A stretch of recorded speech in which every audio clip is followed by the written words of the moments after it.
All right, it's turn 13, July 42. And just as a little sneak peek here, every single nation on the map is currently at war this turn. So, with a major power, except for Russia. Russia's only at war with minors still. Um, but everybody is engaged in some kind of military action somewhere. So let's just take a look at the Germans here. Last turn I took over France finally. The first half of 42. That's late, but I guess I spent some time and effort on that. So consolidated what we had. We non-combat moved some infantry, built a dude here. So just because of the narrow crossings, I didn't want to have nothing there with those Marines on the other side. We non-combat moved pretty much everything everywhere. The builds for Germany were 5, 5, and 5 infantry. And then we did these, a couple more infantry here at all the factories. And then we lend-leased to the Vichy and the Spanish 1 infantry each as well. I can't believe Spain's not done yet either. There was an attack in Yugoslavia. We had non-combat move some units last turn. They moved in. Last turn I had aligned Romania, so I took most of the infantry out of there and took them in. I rail moved 3 infantry in here, and I rail moved 1 tank from here to there, as well as non-combat moving these other units around. I believe that's what I've all done. Well, some of these were, can't remember if I rail moved all of these or just both of those tanks and 2 of these infantry. It's been a while since I did the German turn. So the only thing they did is take over this, and then they also aligned Hungary. So Germany still has Bulgaria left as an available alignment. We'll see what happens there. All right, Russia. Russia is done the same thing. They noticed Germany building all those infantry, and they decided to start stacking a few more up. They built infantry all over the place, railed a couple more in here, built a transport so they can assist with the taking of that if need be. Last turn I had built rail to connect this and southern Iran to Russia. That way if they need to, they can build a factory down here or over here, or they can rail units or have stuff in a supply path. That was well, fully intentioned. I have not connected Iraq to that, but by connecting to this rail here, we've connected to the rail in Syria and down to Transjordan and through Africa. So we'll see how that works out. Yeah, placed a few more units up here as well. Russia's doing 2 things. It's wondering if it's going to have to attack the Japanese, and it's wondering if the Japanese are going to have to attack them. So it's preparing just in case. That's the Russian turn. Japan was a bit busy.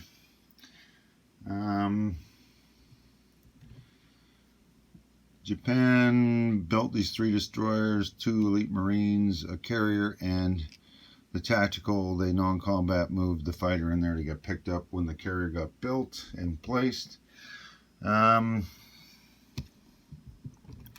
Japan declared war on the British, taking over Hong Kong.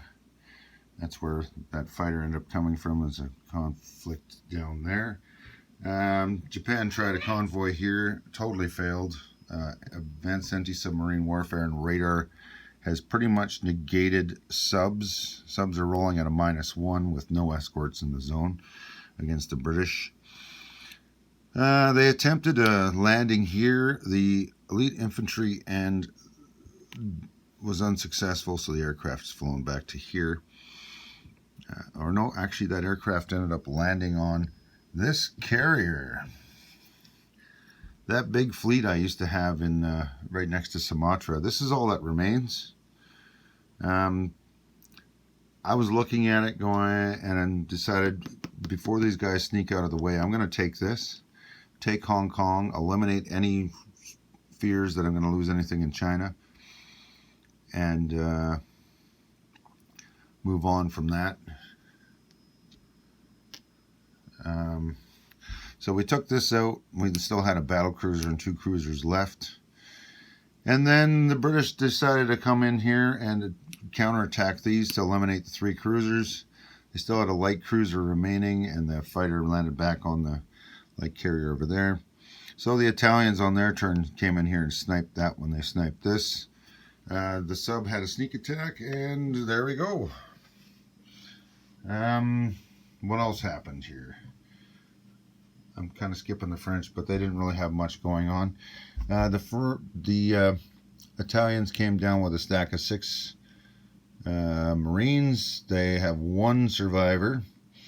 The coastal gun did get 1 hit, so one of these battleships got damaged.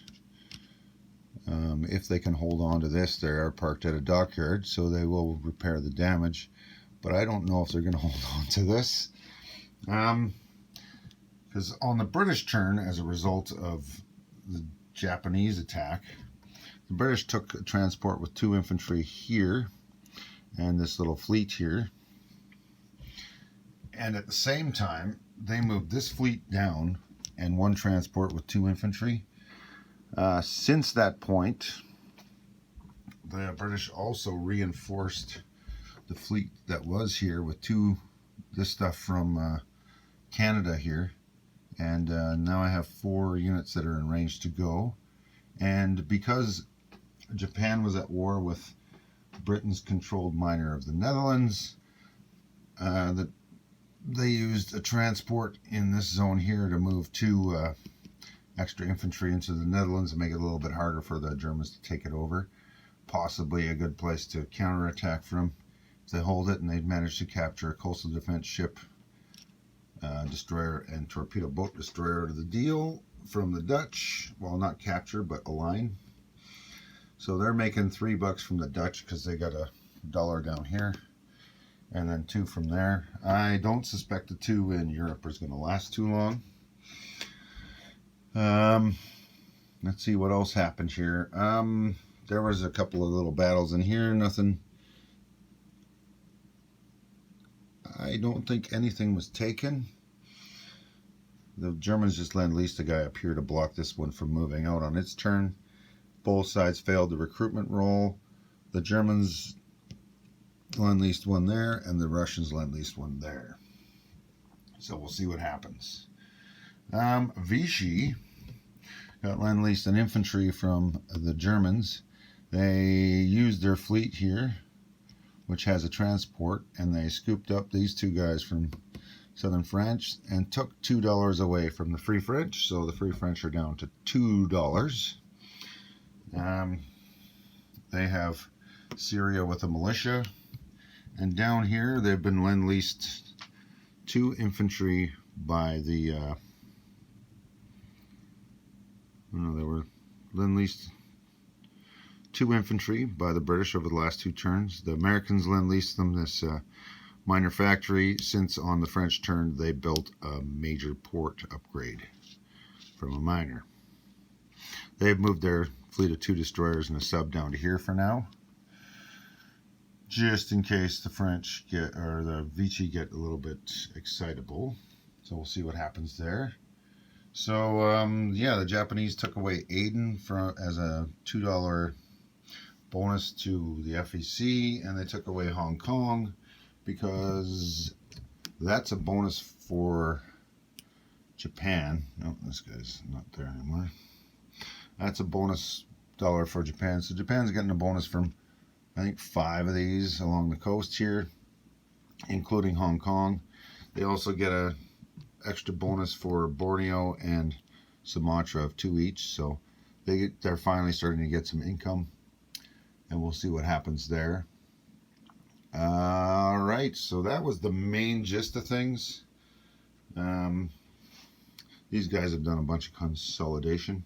And I made an error last turn with Australia. Let me just angle this down for you. Australia only has a minor port, so it can only build 1 unit. It also had a minor factory, so it can only build 1 unit.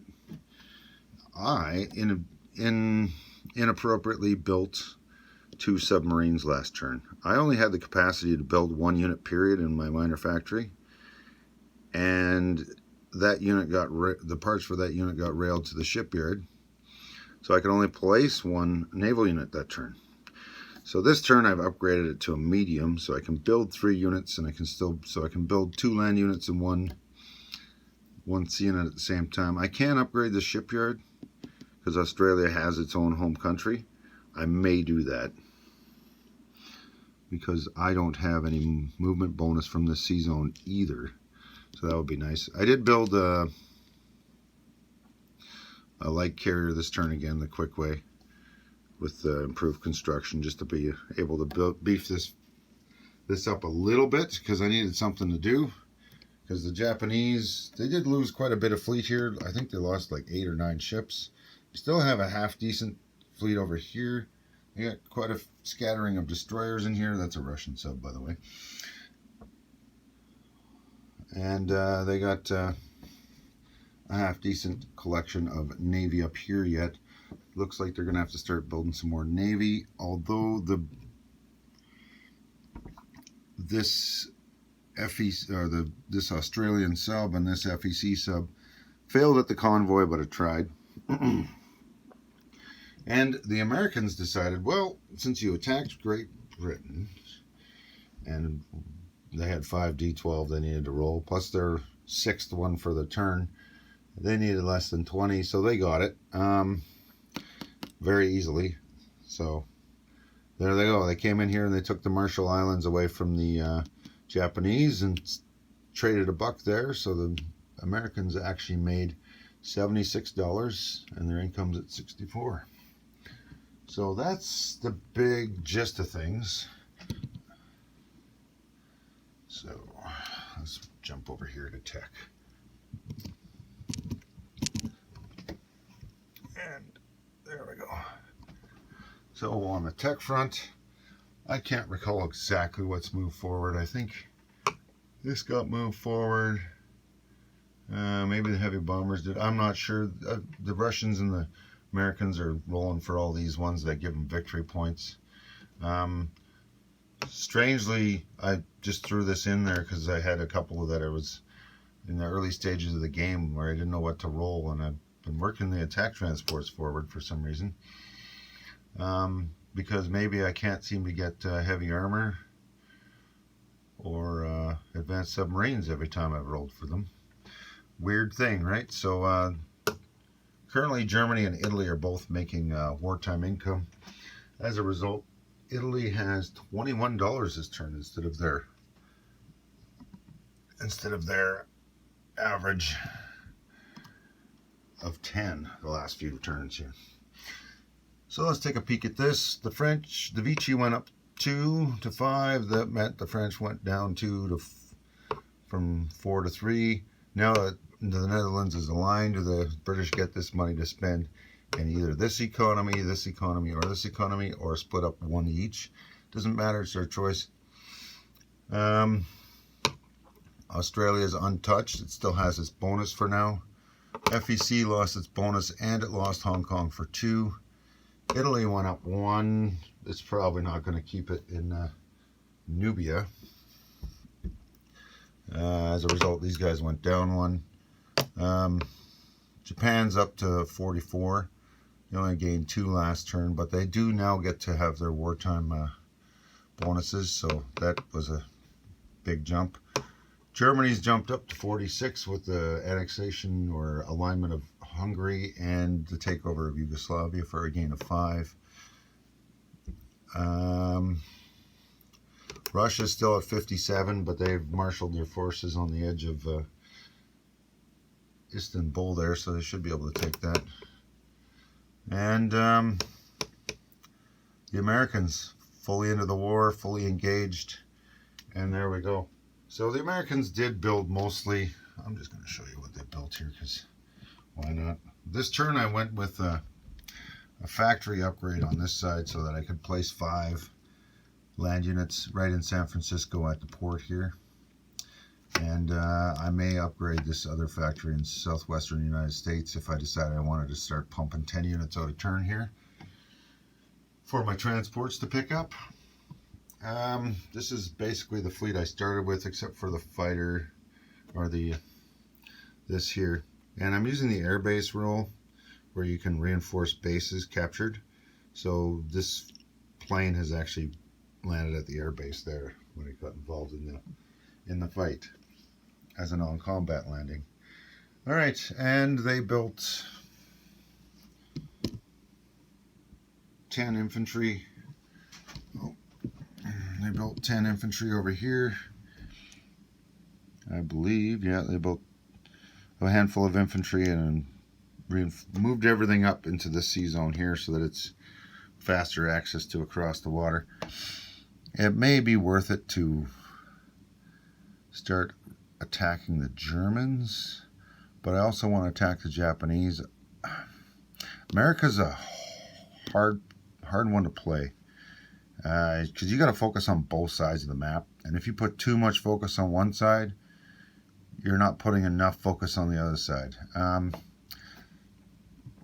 Germany did really hurt itself in not being able to take France for so long as it did, but it's now had 2 turns with large amounts of money to reinforce its holdings here